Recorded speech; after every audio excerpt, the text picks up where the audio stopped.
Selamat datang di Pojok Santai.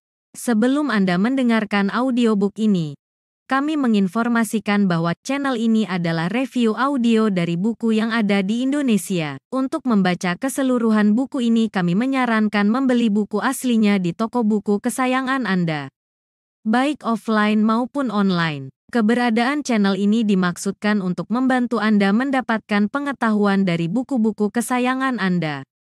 Jangan lupa untuk subscribe, like, dan komen. Selamat datang di Pojok Santai, channel khusus yang membahas komik dan novel dengan cara asik. Apa yang terjadi dengan Eyang gila tuak? Tiba-tiba tak bisa bergerak dan melangkah? Temukan jawabannya di video kali ini.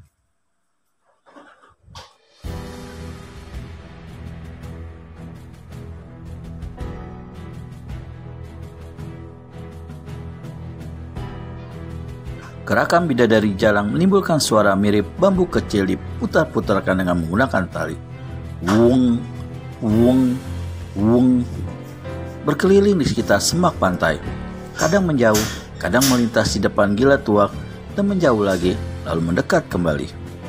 Tiba-tiba perempuan berambut panjang itu sudah berdiri kembali di depan gila tuak dengan cubanya melambai-lambai tertiup angin.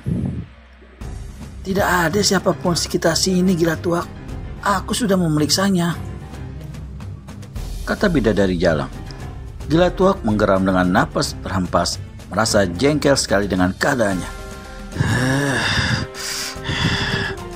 Konyok rembes, makinya dalam geram. Siapa yang berani memainkan aku begini sebenarnya? Lalu kedua tangannya terangkat ke atas. Tongkatnya melintang dan dipegangin dengan kedua tangan. Tongkat itu bagaikan sesuatu yang keras dan dipakai untuk mengangkat tubuhnya. Ia seperti orang bergelayutan di salah satu dahan pohon. Gila tuak mengerahkan tenaganya untuk mengangkat kedua kaki.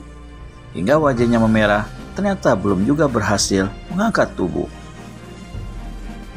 Ayo, terus, kerahkan terus tenagamu.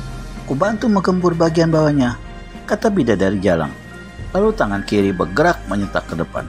Ya, boom. Sebuah kekuatan tenaga dalam dilancarkan melalui tangan tersebut. Hawa panas terasa menggempur kaki gila tuak, dan lelaki tua itu pun berteriak kepanasan. Wow! Bidadari jalang berhenti melakukannya. Tangan gila tuak turun kedua-duanya. Tetapi tongkatnya masih tinggal di atas, bagai tergantung pada sebuah tiang gawang.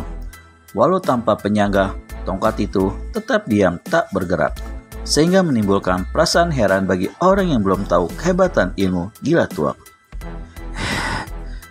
Hati-hati, jangan terkena mata kakiku. Hantam saja tanahnya, dan aku akan mengangkat tubuhku. Sentak gila tuak semakin dongkol pada bidadari jalang. Iya, baik-baik. Ayo lakukan lagi. Angkat tubuhmu dengan kekuatan penuh, dan aku akan mendongkel tanahnya. Tongkat yang tetap diam melintang di atas kepala gila tuak itu kembali digunakan sebagai pegangan kedua tangannya.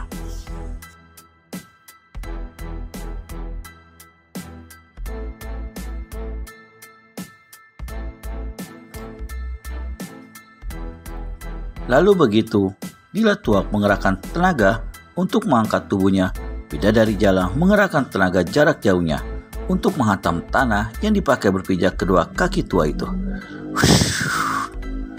Teriak bidadari jalang dengan kedua tangan diarahkan ke depan, agak bawah, dan dari telapak tangan itu keluar asap tipis yang menyembur ke arah tanah sekitar kaki gila tuak. Kedua tangan gila tuak sendiri gemetar saat menarik dirinya ke atas. Tapi usaha itu agaknya masih juga belum berhasil. Gila tuak bagai sebuah gunung yang sukar digeser sedikit pun. Mereka saling hempas napas dengan mata beradu pandang. Angin malam masih berhembus, mempermainkan jubah kedua tokoh sakti itu. Rembulan di langit bagai kian terang, sehingga apa saja yang ada di sekitar mereka dapat terlihat jelas.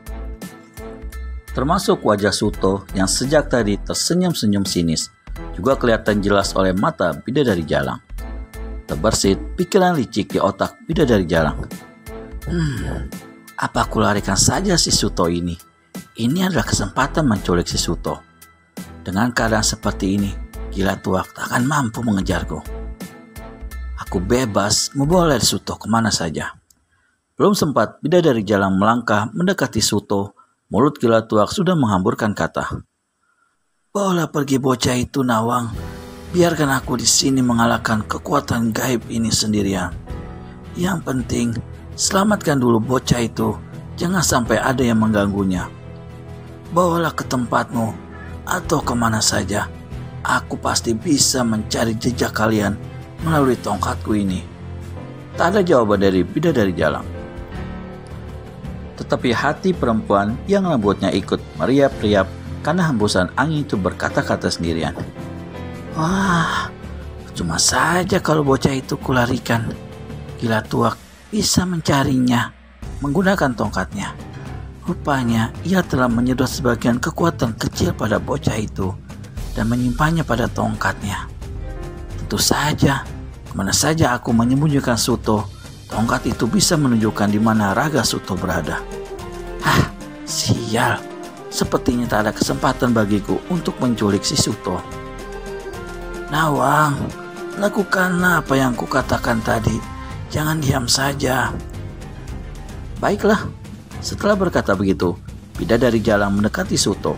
Langkahnya biasa-biasa saja. Namun tiba-tiba, di luar dugaan, tubuh yang berbaris cantik itu tersentak ke belakang bagai diseluk 3 ekor banteng. Tubuh bidadari jalang terpental melayang sampai kira-kira 7 langkah jauhnya. Tentu saja, hal itu membuat mata si Gila Tuak terbelalak seketika. Buru-buru ia menatap Suto dengan mata sedikit menyipit tajam. Tak mungkin bocah itu mampu membuat bidadari jalang terpental sebelum menyentuh tubuhnya. Dan kekuatan dari mana yang dimiliki Suto itu? Pikir Gila Tuak. Bidadari jalang bangkit sambil maki-maki. Bocah celeng, landak punting. Kau ya, kenapa kau menyerangku, Perempuan itu melangkah cepat dengan gusarnya. Kau ingin membunuhku ya? Ya. Tangan perempuan itu bergerak cepat menampar wajah Suto. Tapi tiba-tiba gerakan tangan itu mampu ditangkis cepat oleh tangan kiri Suto. Dan tiba-tiba tangan kanan Suto menyodok ke depan dalam keadaan pangkal telapak tangannya terbuka, menghantam ulu hati bidadari jalang. Bidadari jalang terhempas mundur 3 langkah dengan menggeloyor, nyaris membentur tubuh Gila Tuak. Kedua tokoh sakti itu sama-sama semakin membelalakan mata. Suto tetap diam dengan berdiri tegak, bagaikan seorang jagoan yang tidak kenal mundur setapak pun. Wajahnya masih menampakkan kesingisan. Sikapnya jelas bermusuhan. Tak ada lagi sikap bocah dan wajah kanak-kanaknya. Babi dungu, untuk bidadari jalang. Anak itu harus diberi pelajaran biar tidak ngelunjak. Kemudian tangan kanan bidadari jalang dihantarkan ke depan dalam keadaan kedua jari lurus dan keras. Cepat-cepat, tongkat si Gila Tuak menghantam tangan itu. Plok. Bidadari jalang memungkik kesakitan. Pergelangan tangannya menjadi sedikit memar akibat pukulan tongkat itu.